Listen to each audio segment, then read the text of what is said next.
So I'm the first to pull up at the gym. It is crazy early. Most people don't show up here at 5 or 6.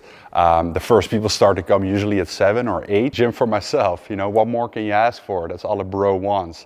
So workout today is Hybrid Aesthetics push workout. Our new Daily Wins app has just launched. This is only for people in the Netherlands, and it's a very extensive workout app. And I'm super excited about all the features that we have in here. For example, alternate exercises. So instead of the handstand push-up, I'll be doing barbell overhead press today because I'm experiencing some pain in my wrist. This is something that keeps coming back, you know, during handstands and handstand push-ups. I'm just gonna lay off for it for maybe a week. This is a movement I've never been good at it, and I'm kind of doubting maybe during this bulk I want to get good at this movement. Okay, comment down below what is good at this movement. How much weight should I push? I don't even know what my PR is, to be honest. I don't think it's even 80 kgs. All right, let's make it happen.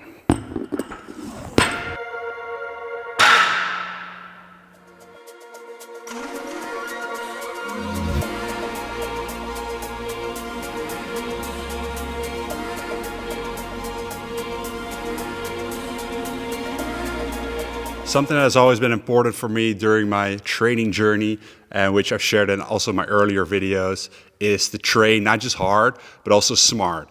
You know, that's why back in the day I was already into, you know, the studies that were being done on, you know, training frequency, like, you know, the bro splits. I've made several videos about that, you know. It's probably been a decade by now, but there wasn't much science behind all of it. Like a little bit, but not that much. In the last few years, there's been a lot more research also into intensity and training to failure. And it really showed me that there was always something to the way that I was training. And now I'm training even a bit more extreme in terms of, you know, a higher frequency, a very low volume. And not everybody may agree with this, not everybody may like this style of training, because you don't do that many sets per workout.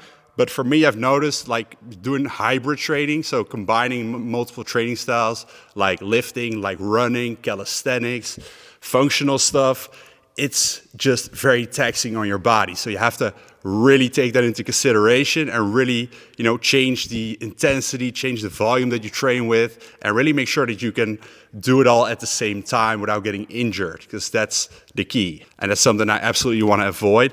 So what I'm working with now is reps in reserve. So let's say I can actually do 2 more reps and then I go to failure. That's RIR2, reps in reserve 2. You can also work with RPE. There are different ways of doing this. And so in our new app, we also do this with reps in reserve. So we can really help people make even more gains and really auto-regulate themselves as well. And I've noticed since I'm getting a bit older, this is getting more and more important, you know, training for longevity. So yeah, of course, train freaking hard, but also train smart. You got to do both, to be honest.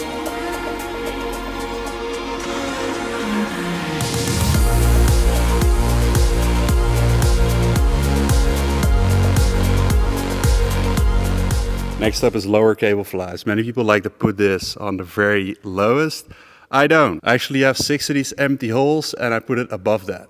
And so the reason why I don't put them on the lowest, but I put them more on like my upper abs around this height, is because then it's easier to make an actual fly movement, even though the weight is down. Because many people will put it on the very lowest and then they start to do the movement this way, so they will come next to their body, they go up, and then that's the movement.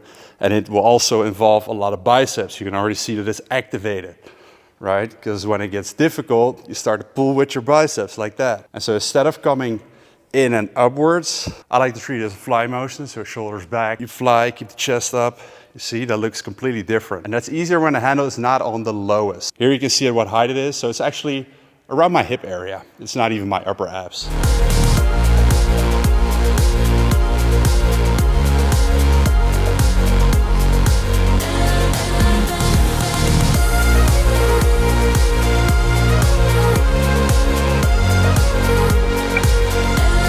So for the final set, drop set, I'm gonna do 6 reps first, drop the weight, and then pump out as many as I can with about 50% of that weight.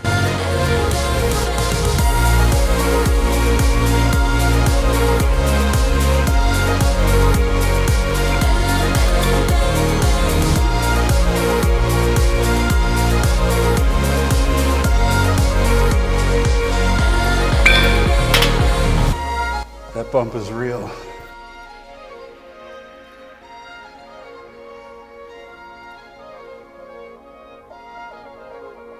Great workout in the books. Really didn't feel like it this morning when I woke up, but I'm glad I got out of my bed and got this shit done, because it's a good start of the day. Now let's have some food. So I have the same breakfast pretty much every day except for Sundays. You might be like, spinach for breakfast? That's crazy. But it's actually really nice in the shake. Obviously super healthy as well. I'm not the biggest fan of veggies, so it just makes it easy, and then I don't have to cook multiple times a day. Now these are fine oats. We put them in here because it actually comes in a pouch. 3 scoops of that. This is much nicer than with actual oats because these are already fine. And if you don't have a blender, you can also just put those in a shake together with whey. Then obviously skip out on the spinach. Some 100% peanut butter.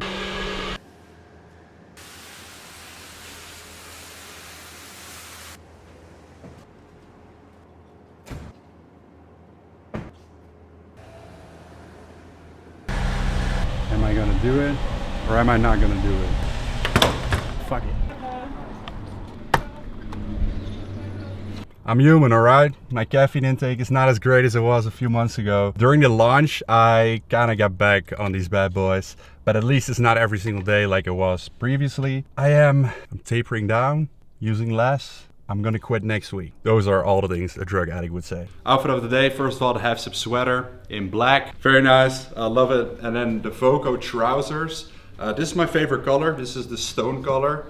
It's super slick. I'm wearing a large here. So, you know, this one is stretchy nonetheless. I could probably do a medium as well, but I kind of like how it fits. Still kind of tapered, but it's not too tight here in the bottom, you know, so it leaves some nice space. And then I'm wearing this together with the Mason Garment shoes. On these ones, I really like this line here in the front. I think it's super clean. And can wear this both, you know, smart casual on a day like this at the office, but also during date night. So guys, if you want a discount, this is all from Icon Amsterdam, and you can get 20% off with a new code. It's code Merijn20 instead of just Merijn. They do worldwide shipping, so make sure to check them out. Link in description.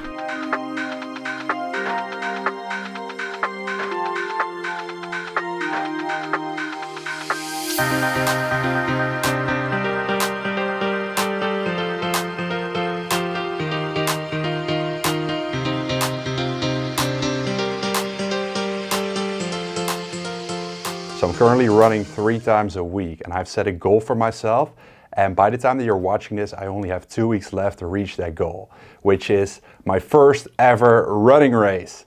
All right, and it's gonna be 15 kilometers. Now, I've only been injury free for a couple of months. It is my goal to someday do a marathon, but running has made me realize that it's a lot different than lifting, and I truly have to leave my ego at home here and build up very slowly because I don't want to get injured again. But you know, when you want to truly make progress at something, it's always good to set a goal for yourself, and in this situation it has really helped me because I feel like it's kind of difficult for me to go out the door and start to run compared to lifting. And I know a lot of people have this opposite. For them it's very easy to go out the door and go run, but for me it's super easy to go to the gym and lift weights. Because I've been doing that for over 13 years right now. It is a habit, it is a routine, right? And I do truly love running, like once I'm in that flow, but getting in the flow, it feels very difficult. So having this race set for myself, we're really working towards it. I started with running 2 times a week. Right now I'm running 3 times a week. And this run was my longest one so far. And also the last time. I'm probably wearing a t-shirt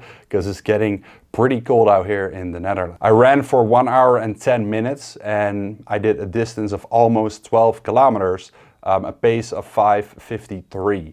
Now the pace that I want to run during the race is going to be 5:20, which means it's going to be faster than this one, also with a lot of hills, a lot of climbing. It's going to be a difficult challenge, but my first one so far. I've done a men's physique competition in bodybuilding. I've done, you know, a lot of photo shoots, the men's health cover, all kind of things that require a lot of discipline. And it's really cool to do it in a different area of my life right now with running, doing a race, because I've never competed in any other sport or whatever. And honestly, I never gave that any thought. I always believed, you know, lifting is what I love. This is what I'm gonna do. There was always this laser focus, and that also meant I was shutting myself off from, you know, trying all these other things that are out there in the world. And running right now is one of them, man. I love this shit. And I really encourage you guys to give running a try as well. Honestly, it's just a different definition of the word fit. And especially when you combine both lifting and running, different training styles, it's really fun. Because after all those years in the gym, stuff might get a bit boring. You know, all these curls might get a bit boring.